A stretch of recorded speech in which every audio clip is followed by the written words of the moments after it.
Hello, everybody. Welcome to this week's edition of Northwest Quadrant Wealth Management e-News. Thank you for joining us. Sorry we missed our mid-June e-News update. We had vacations and those kind of things, but we are back. Obviously, we are here at the end of the second quarter, end of June, and the market is having a pretty good year, to say the least. I know at the beginning of the year, it didn't seem like we'd be talking about stocks up as much as they are, but they certainly are, considering we have quite a few headwinds. But that AI build out and AI spend is keeping the market on track and keeping earnings growing, and ultimately that's what drives stock prices.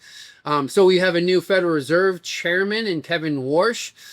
He had his first interest rate policy decision meeting a couple weeks ago, and then he did a press conference, which was less than half of the normal press conference, and I think that's going to be his MO going forward.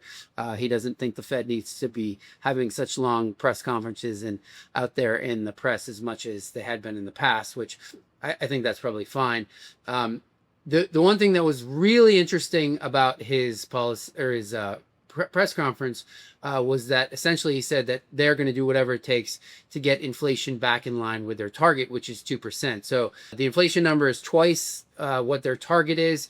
So what does that mean? That means higher interest rates. The Fed's going to have to start hiking rates in order to deal with inflation. And so I guess we just essentially have to take him at his word, and that the Fed and the Fed governors are all on the same page, and they are going to start to hike interest rates, which means rates on the short end. And we start to see the yield curve flatten a little bit. And so that means that stocks are going to have to reprice. If rates are going to be higher, that means these expensive, high expectation stocks are probably going to have to reprice. And we saw that with the tech trade after that press conference. So it will be very interesting to see in the coming weeks and months what the Federal Reserve is going to do with interest rates. Remember, they're still data dependent. So if for some reason inflation were to roll over and start to head lower, I think they might stand pat with rates. But as we stand now, where inflation is, it looks like sometime this fall the Fed will start raising interest rates, and that will mean different repricing of the market with bonds and stocks and all of the things that are so important in our portfolio. But the good news is we are seeing certainly a broadening in the market, and Josh can address that. Well, last year in 2025, diversification worked really well, but it was diversification between domestic and international stocks, and international stocks had an amazing 2025. Here in 2026, the story is actually even more interesting. You're starting to see dramatic outperformance from low volatility names, what we call classic blue chips, but also small caps have just absolutely ripped. And that's something that's really contradictory, because small caps have usually been driven by fears of, small caps will sell off when there's fears of higher interest rates. The opposite has been true this year. And it's playing out a lot like the tech telecom media bubble of the early 2000s. And for so many years, we've heard that the only reason that the index is going up is because of those big 7 technology stocks.